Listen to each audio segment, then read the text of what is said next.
Bismillahirrahmanirrahim. Alhamdulillah Rabbil Alamin. Wa bihi nasta'in. Wassalatu wassalamu ala Rasulil Amin wa ala alihi wa ashabihi ajma'in wa ba'd. Terima kasih Ustaz Nazim. Rasa saya kena perbetulkan kat sini. Saya belum Profesor Madya lagi. Nanti UIA marah. Tapi kalau apa perlis nak bagi saya tak tahu, tapi tak benar lagi. Jabatan Agama kasi orang majlis Profesor Madya. Tapi tak apalah. Yang saya hormati panelis Ustaz Salman, Datuk Mufti, Dr. Rozaimi, tuan-tuan dan puan-puan sekalian. Dia menarik bila sebut tentang mazhab Maliki. Pertama sekali sebelum kita pergi kepada Imam Malik dan mazhab Maliki, saya ingin ucap terima kasihlah dekat Jabatan Mufti Perlis dan juga Majlis Agama Islam kerana menganjurkan forum seumpama ni. Jarang orang nak bincang tentang mazhab-mazhab secara terbuka seperti ini. Biasanya mereka akan cerita satu mazhab saja, ataupun ada yang langsung tolak mazhab. Jadi kita tak mau ifrat wala tafrid.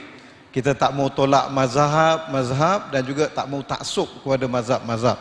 Dan saya kira itu adalah merupakan sebahagian daripada semangat yang dibawa oleh negeri Perlis, iaitu tidak tolak mazhab dan tidak taksub membuta tuli kepada mazhab, iaitu meraihkan semua mazhab-mazhab yang ada. Itu yang pertama. Dan yang keduanya, bila sebut tentang mazhab Imam Malik ni, dia agak sentimental bagi diri saya. Walaupun saya mengaku saya mazhab Syafi'i, tapi saya tidak mutaksib Syafi'i. Dan kalau nak dikatakan mazhab kedua saya, Datuk pun tersenyum, saya katakan mazhab Maliki. Kerana apa? Kerana segala syekh-syekh hadis yang saya belajar dengan mereka hadis, terutamanya kitab Muwatta' dan juga kitab Al-Ba'ithul Hadis, malah kitab Subulus Salam pun, ini merupakan ulama-ulama daripada Sudan yang bermazhab Malik. Dan lebih menariknya, masyayikh usul fiqh saya, sama ada saya mengaji kitab Al-Timisani ataupun kitab Muwafaqat, merupakan daripada mazhab Malik. Cuma mazhab Malik kat Malaysia tak popular. Kalau mazhab Hanafi, ramai mamak mazhab Hanafi. Ni tak ada kena dengan orang yang berada di atas pentas ni ya. Kalau mazhab Hambali, geng-geng balik Mekah Madinah, mazhab apa yang gelar diri mereka Salafi, itu mazhab Hambali. Syafi'i ni memanglah mazhab di Malaysia ni ya? Tapi kalau sebut mazhab Malik, setakat ni saya jumpa orang Malaysia yang mengaku mereka mengamalkan mazhab Malik, ada 3 orang saya. Pertamanya sahabat saya dan sahabat kepada Datuk Mufti, Datuk Profesor Datuk Dr. Afifi Al-Akiti, itu di Oxford tu. Dia mengaku dia kadang-kadang pun bermazhab dengan mazhab Malik sebab tok guru dia mazhab Maliki, adik dia, dan seorang lagi Ustaz Hamidun dekat UIA, sebab dia ngaji di Sudan 9 tahun. Memang ada mazhab Maliki, tapi biasa depa balik Malaysia depa tak ngaku mazhab Maliki lah. Okey. Berkaitan dengan Imam Malik, betul macam kata Ustaz Nazim, Imam Malik dia amat unik. Dia mewarisi satu madrasah, satu mazhab yang timbul di zaman tabi'in yang dipanggil sebagai madrasah alul hadis. Ada mungkin orang terfikir, orang kata, kalau dia percaya kepada hadis, kenapa ada mazhab Maliki pula? Kenapa tak dia mazhab hadis saja? Ini kita perlu fahami perkembangan mazhab. Mazhab ni bukan ada orang duk faham kalau ikut mazhab tak ikut hadis. Ini tak betul. Mengikut mazhab adalah mengikuti manhaj ataupun metod ataupun cara memahami Al-Quran dan juga hadis. Dan perkara ni bukan muncul waktu Imam Mazhab 4 saja. Zaman sahabat pun dah muncul. Bagi separuh sahabat yang berguru dengan dengan Abdullah bin Abbas, mereka bermazhab dengan mazhab Abdullah bin Abbas. Bagi mereka yang berguru dengan mazhab Abdullah bin Umar, mereka itu bermazhab dengan mazhab Abdullah bin Umar. Dan bagi mereka yang duduk kat Kufah, macam kata Ustaz Salman tadi, mereka ikut mazhab Saidina Ali ataupun mazhab Abdullah bin Mas'ud. Jadi sahabat-sahabat yang wujud pada waktu itu, mereka bermazhab dengan itu. Cuma mereka tak gelar kami mazhab ini, tak. Mereka tak gelar. Kerana apa? Mereka kata kami ikut pendapat sahabat ni, kami ikut pendapat Ibnu Umar. Kenapa? Kerana zaman tu tak disusun lagi mazhab seperti mana tersusun di zaman selepas itu. Tetapi zaman tabi'in, iaitu golongan yang datang selepas sahabat, muncul dua madrasah pemikiran yang besar, iaitu madrasah Ahlul Hadis yang kebanyakannya diikuti oleh orang yang tinggal di Mekah dan Madinah dan juga yang tinggal di Hijaz, dan satu lagi madrasah Ahlul Ra'yi, madrasah kalau nak kata pemikiran. Mereka ini kebanyakan sahabat yang tinggal di Iraq, di Kufah, di Baghdad, di Basrah, mereka ikut mazhab itu. Ini mazhab secara fiqahnya. Jadi ada dua mazhab besar. Bagi yang di Kufah, walaupun mereka, kenapa mereka timbul mazhab pemikiran? Mereka ikut mazhab para sahabat yang ramai tinggal kat situ.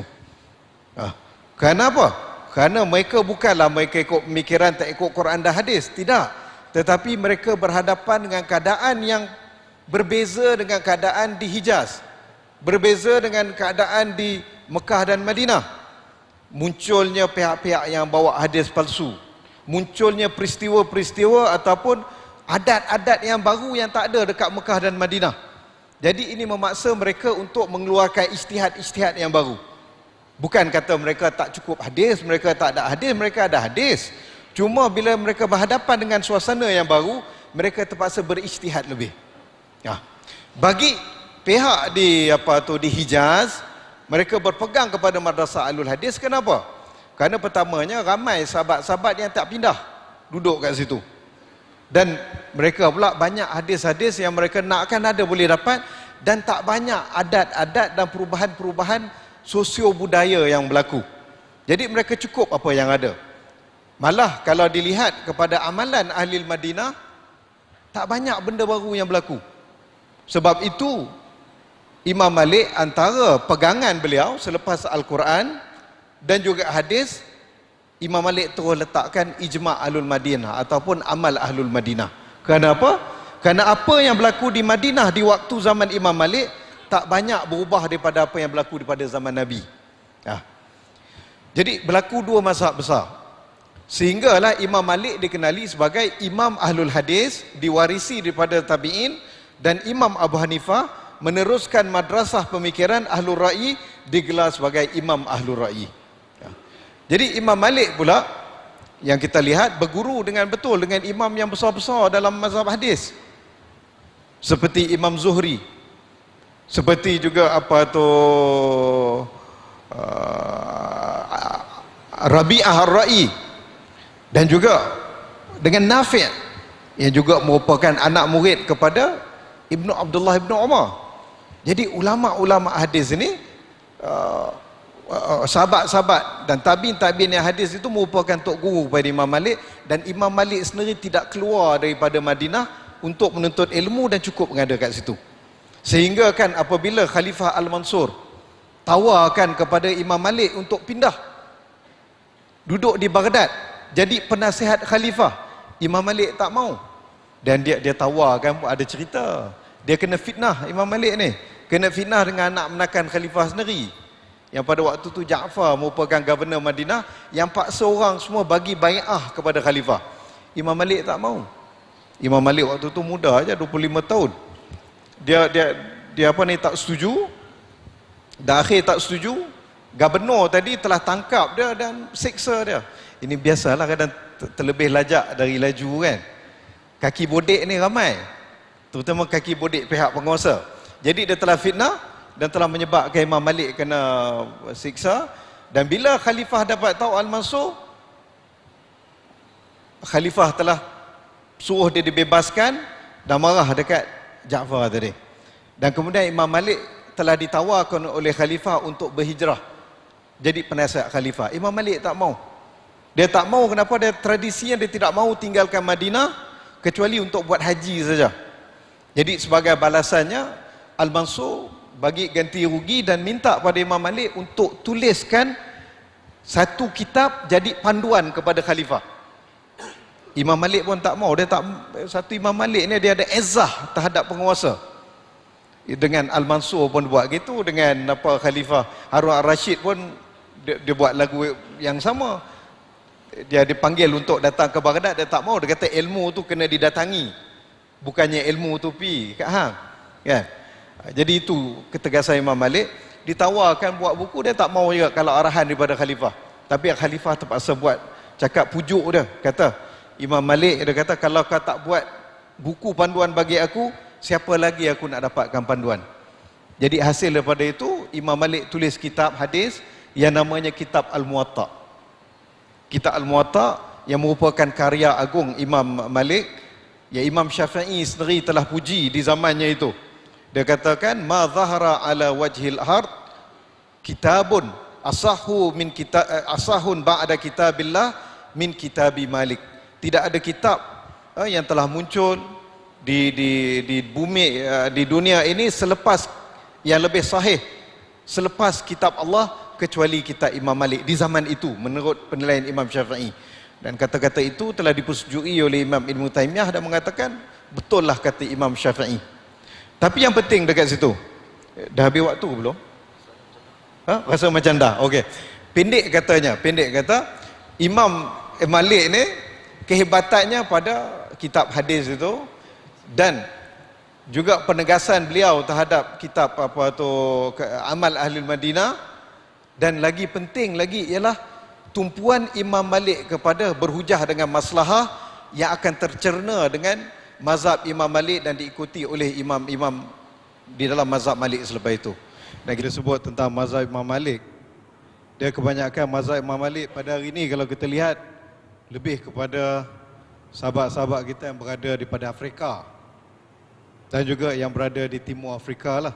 Kalau di belah negara Arab hanya negara Emirates, UAE, di Dubai, di Abu Dhabi itu. Dia bukan mazhab popular lah kalau di Asia Tenggara ni ataupun di kawasan ya India semua tu. Jadi dia agak menarik. Mazhab Imam Malik yang berasal daripada Hijaz itu, yang kemudian telah hilang penyokongnya kepada anak muridnya Imam Syafi'i, dan untuk ahli hadis lebih cenderung kepada mazhab Hambali, dia telah beralih ke kawasan Afrika. Daripada Mesir yang telah disebutkan tadi oleh Datuk Mufti tadi, bila mazhab Imam Syafi'i mula berkembang di Mesir, dia mula pergi ke kawasan bahagian Maghribul Arabi ataupun sebelah, kita panggilkan sebelah barat Arab, yang lebih rujuk kepada kawasan utara Afrika seperti Libya, seperti Algeria, Tunisia, Morocco, dan mendapat pusat yang kuat sewaktu umat Islam berada di Andalus. Kerajaan Andalus waktu itu mazhab rasminya adalah mazhab Maliki, terutamanya selepas mazhab Zahiri yang diasaskan oleh Ibn Hazm telah berjaya dipatahkan oleh Ibnul Arabi Al-Qadhi yang bermazhab Maliki. Beliau telah memberikan tamparan hebat kepada mazhab Az-Zahiri yang pernah satu ketika menjadi mazhab yang famous ataupun masyhur di Andalus. Okay. Jadi kalau kita lihat mazhab Maliki itu perkembangannya agak menarik. Kerana apa?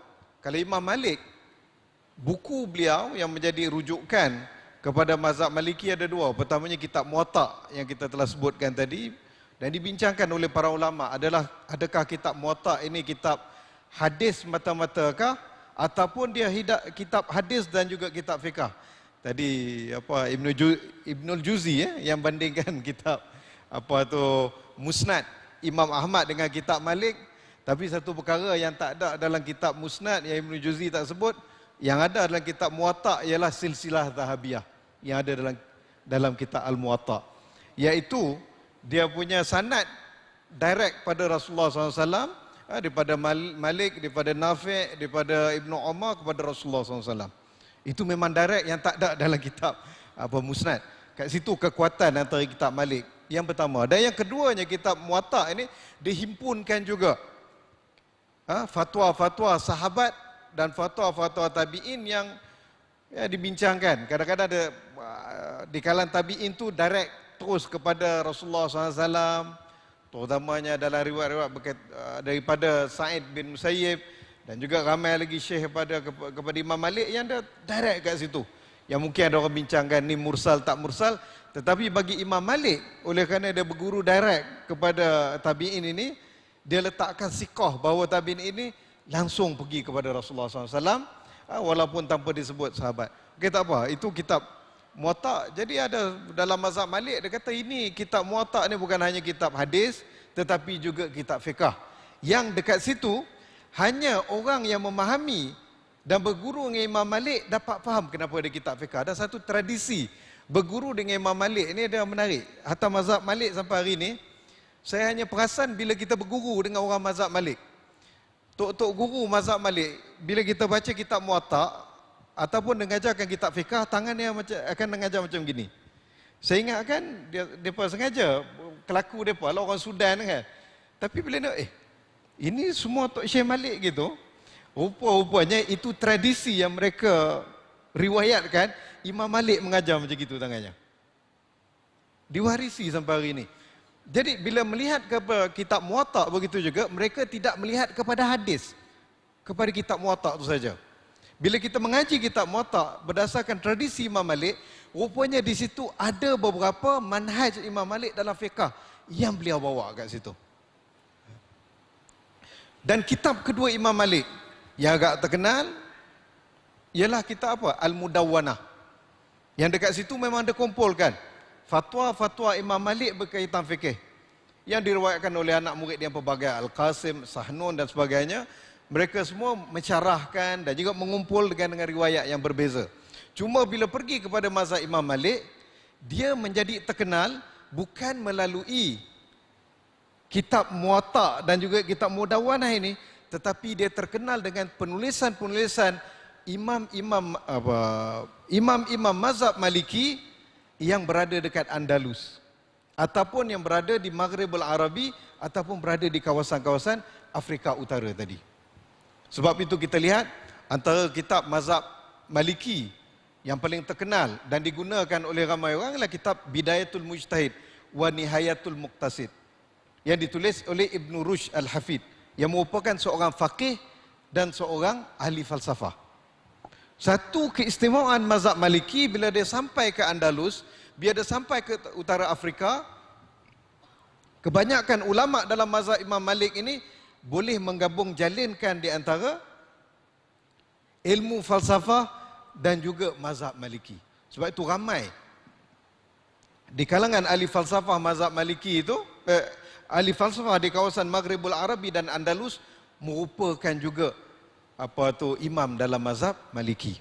Dan antara kitab lain yang juga ditulis oleh imam mazhab Maliki juga kitab Ahkamul Quran oleh Ibnul Arabi Al-Qadhi, dan juga Imam Al-Qurtubi yang tulis Tafsir Al-Qurtubi, yang merupakan antara kitab rujukan siapa yang ingin mengaji tafsir berkaitan hukum hakam fiqh daripada Al-Quran.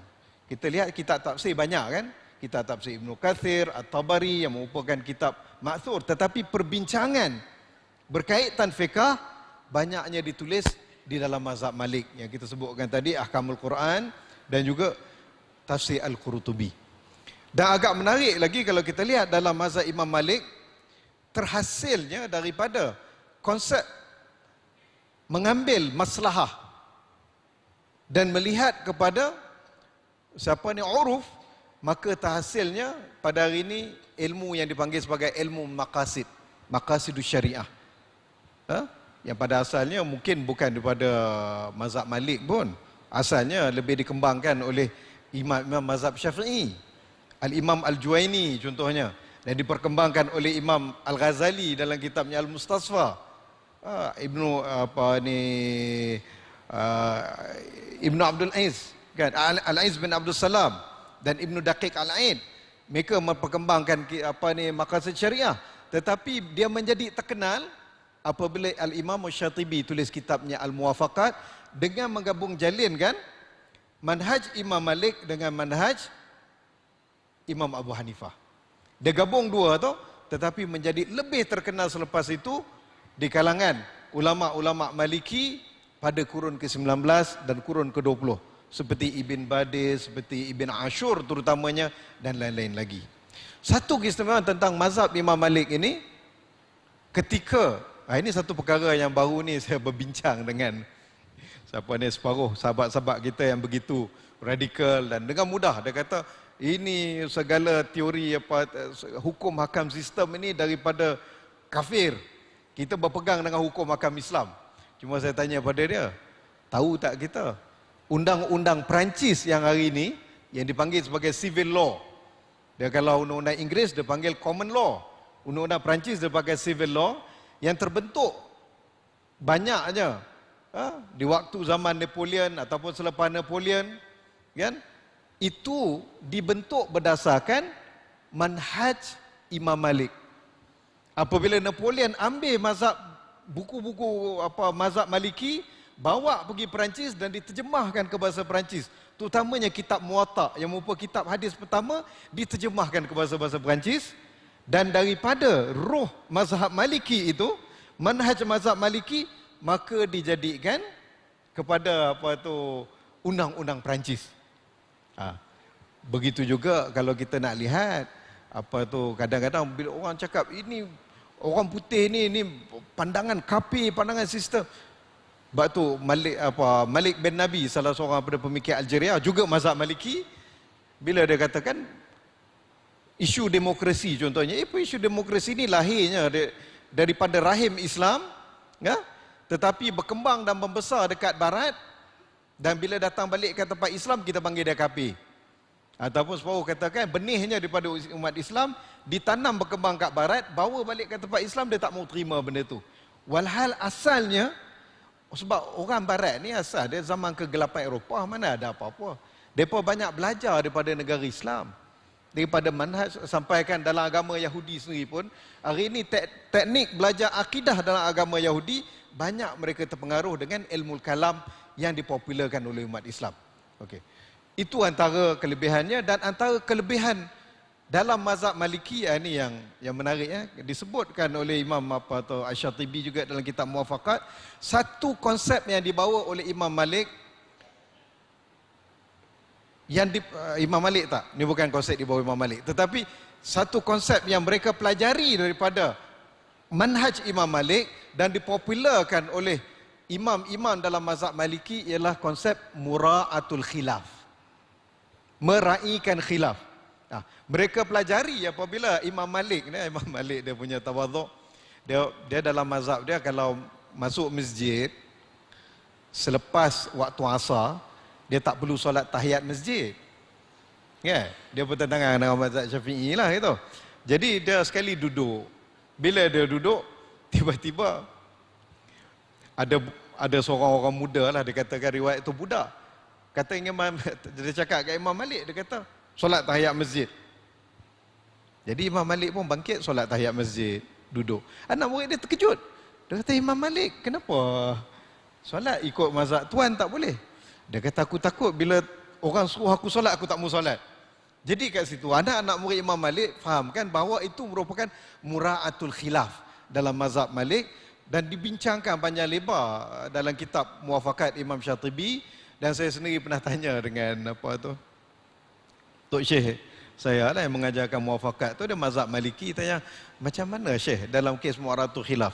Rupanya dalam mazhab Maliki ni kalau dia pergi kat tempat lain, yang tempat lain tu mazhabnya bukan Maliki, mura'atul khilaf, meraihkan khilaf, dia akan ikut mazhab sempat dia tu, walaupun dia sendiri lain. Okey, itu kelebihan. Kita nak cerita apa kelebihan mazhab Maliki. Kebanyakan fiqh Maliki yang dikembangkan di Andalus, dia agak berbeza dengan mazhab lain. Apabila di Andalus ini, Andalus sebuah kota yang kosmopolitan. Ada ramainya Yahudi, ada ramainya Kristian, dan ada ramainya penganut agama lain. Jadi pada waktu tu mereka hidup bersama. Bila hidup bersama, banyak fatwa-fatwa di dalam mazhab Maliki yang dibentuk kat sana.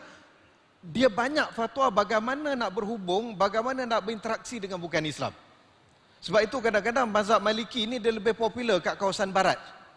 Banyak fatwa-fatwa dalam mazhab Maliki yang lebih selesa. Contohnya, sebagai contoh, antaranya kenajisan anjing.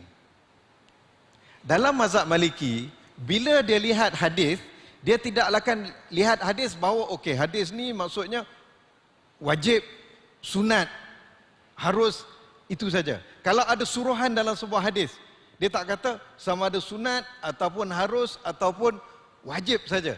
Tetapi dalam mazhab Maliki dia lihat pelbagai peringkat.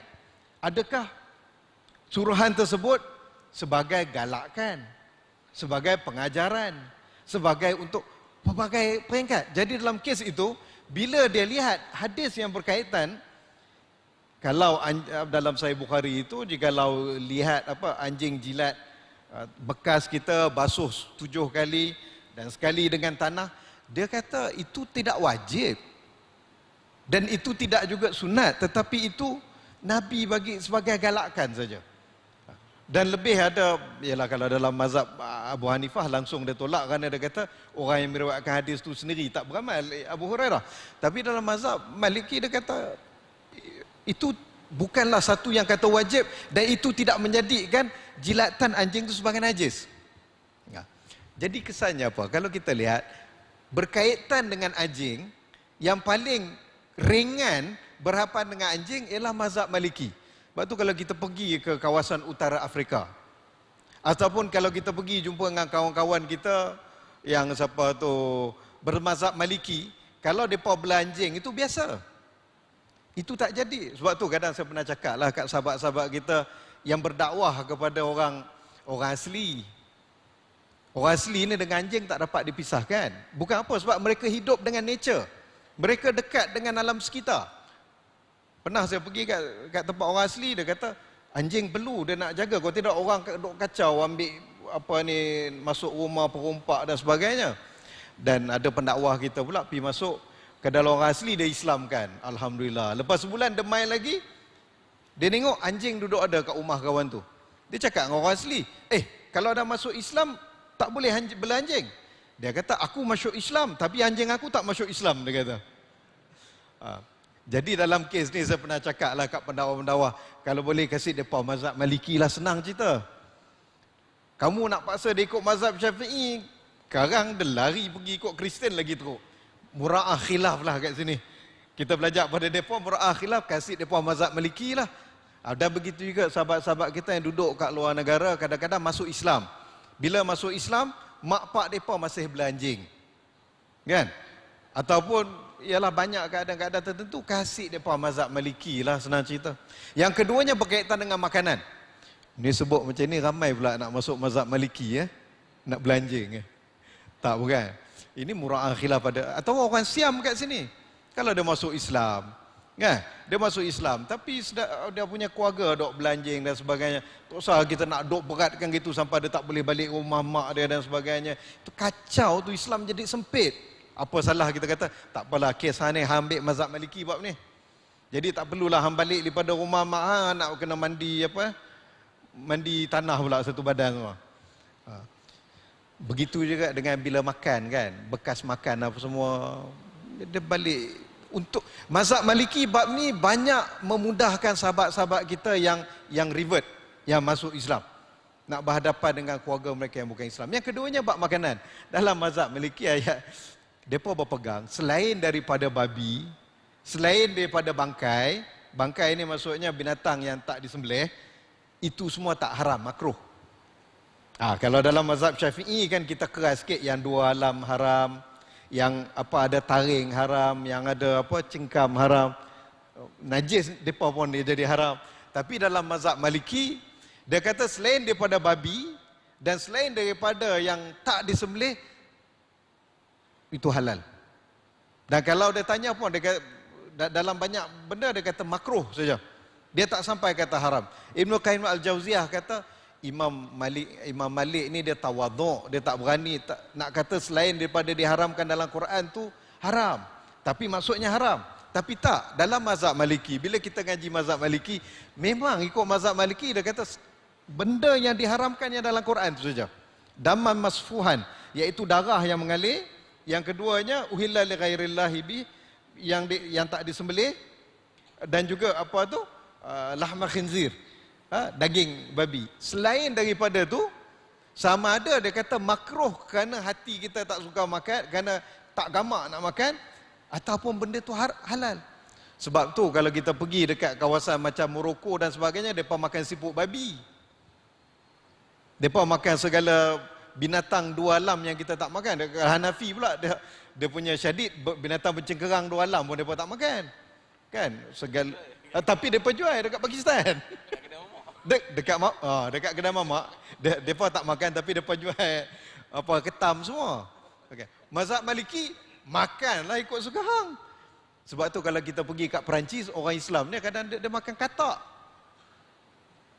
Ikut mazhab Maliki. Jadi saya pernah teringat anak saya kata, alangkah indahnya kalau Malaysia ini mazhab Maliki. Tapi bukan kerana kelapak sangat nak makan katak. Tak, abang kata banyak benda-benda lain kadang-kadang kita wallahu alam bisawab, tapi pada saya kadang ada separuh benda tu bukan kalau kita kata halal nak makan pun tapi hati tak gamak nak makan. Okey. Dan Ustaz Salman tanya saya, buaya boleh makan ke tidak? Saya kongsi sikit anekdot Waktu saya mengaji di di Jordan dulu, dekat asrama kami ni ramai budak-budak kulit hitam ni lah, budak Afrika. Depa mazhab Maliki. Jadi sekali tu depa bawa balik ni, bawa balik ular. Musim panas segala keluar. Mula-mula depa bawa balik landak. Tak apa lagi landak kita makan lagi. Depa bawa balik ular. Kata dah, lepas ni nak bawa balik apa pula ni kan? Jadi dia kata, hampa tak makan ular? Kata kami tak makan, kami mazhab Syafi'i. Dia kata, oh rugilah. Kita kata, kita tanya mereka lagi, apa lagi hampa makan? Dia kata, semua kami makan. Tolak babi, tolak bangkai, tolak apa darah ni. Kami melawak lah kata, daging paling sedap daging apa? Dia kata buaya. Dan nak muntah kami dengar. Daging buaya, dan dia kata daging paling liat tapi sedap gajah. Kata banyak benda kecil nak makan, benda besar tuan nak makan. Kan? Tapi tak apalah, itu sesuatu mazhab Maliki sesuai dengan orang Afrika. Mereka makan semua benda. Tapi masuk Malaysia tak sesuai. Tapi wallahu alam bisawab, saya rasa ada keluasan yang boleh kita ambil kat situ, dan banyak benda fatwa-fatwa lain kelebihan mazhab Maliki yang kita ambil tu. Oh, satu lagi, dalam perbankan Islam hari ni banyak ambil mazhab Maliki dalam bab tu lah. Bila mereka buat baik murabahah. Baik murabahah ke tawarruk apa, bila berjanji nak beli. Sebab dia bila kita nak beli kat bank Islam ni ada 2-3 lapis. Kita berjanji nak beli, mereka akan kononnya beli daripada orang lain, jual kat kita lain, kan? Jadi kalau kita berhenti sekat, mereka beli, kita kata tak mau beli. Kan? Kita ada hak, tapi tidak, mereka kena habis sampai hujung ni. Datuk Asri pernah kacau lah dekat BNB lo, dia kata macam mana beli tanah apa, nanti cerita lah, beli tanah kalau apa, dia kata tak mau jual kan di bank Islam kalau kita nak beli, dia kata apa beza antara beli apa tu loan bank yang bukan Islam dengan kita beli apa tu pinjaman, bukan pinjaman, dia kata pinjaman, pembiayaan melalui bank Islam. Dia kata pembiayaan ni seolahnya kalau kita nak beli apa, kita bagi contoh kad kredit lah, yang tuan cakap kad kredit lah, kad kredit. Dia kata kad kredit itu kita boleh macam mana, seolahnya kita akad dengan bank, kita beli sekeping tanah. Kita beli sekeping tanah dengan bank, harganya berapa, dia nak jual berapa, 5,000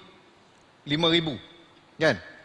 Dia jual dekat kita, dia jual dekat kita pula dengan harga 3,000. Dia jual lebih, okey. Dia jual lebih dengan harga kita, dengan syarat kita jual kembali dekat dia dengan harga 5,000.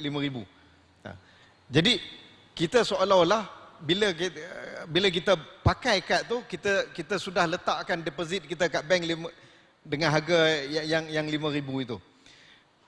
Datuk Mufti pernah usik, dia kata boleh tak saya nak berhenti takat akad pertama saja. Saya beli tanah 5,000 sebab dia kata tanah kat Kuala Lumpur ni banyak ribu kan. Saya nak beri takat, dia kata tak boleh. Kita kena akad sampai habis. Okey. Jadi akad sampai habis tu itu perjanjian untuk akad sampai habis. Ni agak teknikal sikit tapi tak apalah, buat faham ya. Okey. Dia berjanji nak beli balik itu. Dalam mazhab Maliki dia kata wajib, dalam mazhab lain kata tak wajib. Tu. Dalam mazhab Maliki dia kata wajib. Jadi untuk pembiayaan melalui cara murabahah, mereka ambil berjanji untuk beli balik itu dengan wajib melalui mazhab Maliki. Dan banyak lagi lah kita